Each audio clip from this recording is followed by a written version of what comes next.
One of the consequences of the recent pandemic was an economic upheaval, the likes of which haven't really been seen since the Great Depression. Millions of people lost their jobs. In fact, the only people who really kept their jobs during the beginning of the lockdowns were people who the government deemed essential, like nurses and grocery store employees, and people who were able to work from home online. Now, the transition to working from home was much easier for some companies than others.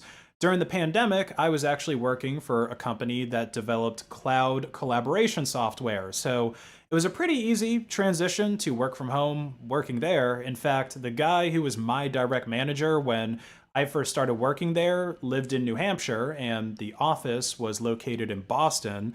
So instead of spending probably thousands of dollars a year on commuter rail tickets, he just limited his office visits to like a couple times a month. And when I was working there before the pandemic, I was already working from home a couple of days a week. So yeah, it was pretty easy to switch. Obviously, a cloud communications company can function just fine with the vast majority of their workforce working from home. And I think the same is true for any other company where the majority of your time is spent making phone calls, sending emails, and screwing around with Excel spreadsheets and other kinds of documents. And so work from home ended up being the best part of the new normal that so many of us were forced to participate in. I mean, imagine how many more salespeople were making more sales with the confidence boost of talking on the phone in their living room with their pants off. Imagine the precision gains from accountants that are balancing billion-dollar budgets on one computer screen and then installing Lady Dimitrescu mods for Resident Evil Village on the other. There were also some cascading benefits from people working from home. For example, there were fewer people on the roads because nobody had to commute to work, and this greatly reduced the traffic for people who actually did need to go on the roads to drive places. And there was a reduction in pollution. People were saving money because they didn't have to buy as much gas. And I also wouldn't be surprised if some people just ended up selling their cars, since commuting is one of the main things that people use their cars for. There's also huge cost savings for businesses as well. When people are making decent money working from home, they typically start investing some of that money, like some of their own money, into improving their home office space. They'll buy new desks, new chairs, they'll get new peripherals. Some people even buy new computers for themselves to use at work if the company allows you to bring your own device. And of course, people that are working from home are using their own internet and their own electricity. But the biggest corporate savings is not having to actually rent office space. Because in big cities, office space is usually so expensive that you have to contact someone just to get a price. But in a place like Boston, it can easily cost you more than $60 per square foot to rent office space. So work from home really makes sense for a lot of people and for a lot of businesses. But despite that, a lot of companies have been issuing these return to office mandates to their employees. And one of the most recent companies to join that trend, oddly enough, is Zoom, the cloud collaboration software company that went from just an obscure like Skype knockoff to becoming a household name because of people working and studying from home. I mean, obviously, Zoom wasn't the best tool. It definitely wasn't the most secure one, but Zoom still managed to carry the academic and professional world on its shoulders for like 2 years, and it became a multi-billion-dollar company in the process. Now, the reason given by Zoom's CEO, Eric Yuan, for these return to office mandates was so that people can get to know each other better. He said, over the past several years, we've hired so many new Zoomies that it's really hard to build trust. That's right, Zoom employees are unironically called Zoomies, and many of these Zoomies are Zoomers, just entering the workforce after doing college classes on Zoom. And now they're being told to go back to the office.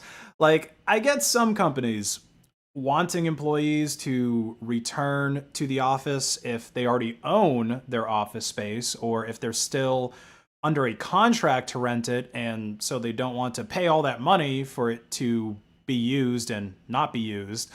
And there's also companies that think they're losing productivity from their employees with this work from home model. Goldman Sachs, for example, they've basically done a complete 180 on their work from home proposal, and they told employees they would need to be in the office 5 days a week. Amazon CEO Andy Jassy recently told Amazon employees straight up that it's not going to work out if you don't come into the office at least 3 days a week. Meta said earlier this month that employees would also need to show up to the office at least 3 days a week or they could lose their jobs. And this was announced after Meta did an analysis of engineers starting their careers who they found out were more effective when they come into the office at least 3 days a week to, I guess, be around other engineers or more senior engineers. But of course, the details of this analysis was not shared. Nobody's able to actually fact check this analysis that Meta did. But Zoom, whose only product is remote software, remote working software, them advocating for people to go back to work really sounds insane. It's a horrible PR move, if anything else. It would be like Microsoft saying that they're going to start using iPhones for better security, or that they were going to switch to using Zoom or Slack instead of Microsoft Teams. And the reason that Zoom gave, saying that people need to go into the office just to get to know people better, sounds like complete bullshit. Like, maybe it's just me, but I never felt like office environments were really a good place to actually get to know people and build meaningful relationships. It's a very artificial place with artificial lights and, well, artificial people having artificial conversations. I mean, any interesting conversation that I've ever had with a coworker or a conversation where I really felt like I got to know them was always outside of the office. And usually it wasn't even on lunch breaks either. It would usually be over like TeamSpeak or, video game calls if we find out that we played the same video game, and then we would play them after hours. That's when the real conversations take place. And the only time that I would really end up interacting with people in the office would be with people that I don't really like. And if I'm going to be forced to interact with people I don't like, I would rather they only take up a few pixels of space on my screen for just 1 hour during the weekly stand-up instead of at all times or at any random time of the day for 5 days a week while I'm at the office. Plus, I can't go to the office and do my work without pants on. That's the real deal breaker for me.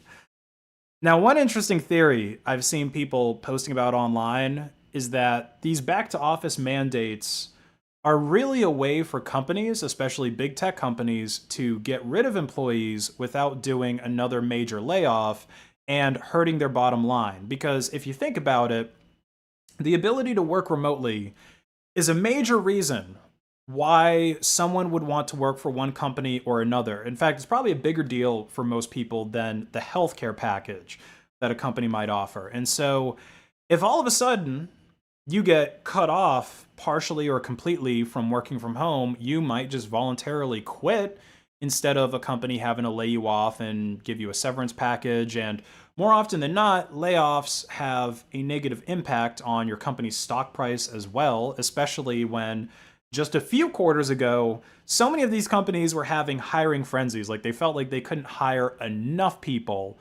So switching gears that fast from hiring frenzy to layoff frenzy, it makes your management seem short-sighted and cruel because they're basically just disposing of employees. But one of the problems I see with this back-to-work mandate being used as a stealth layoff theory is that these companies won't get to pick who ends up quitting unless they selectively enforce the back-to-work mandates, which could just end up causing more bad press and legal trouble than them laying people off in the first place. Also, the people who quit because they don't want to go into the offices are probably going to end up working for competitors in the same sector, which again is probably going to cause more harm than good in the long run. So, in reality, there's probably a myriad of reasons for the mass hirings and firings that take place throughout big tech right now. But what are your theories on this clear mismanagement that is taking place? Let me know in the comments section below, and be sure to like and share this video to hack the algorithm, follow me on Odyssey, and have a great rest of your day.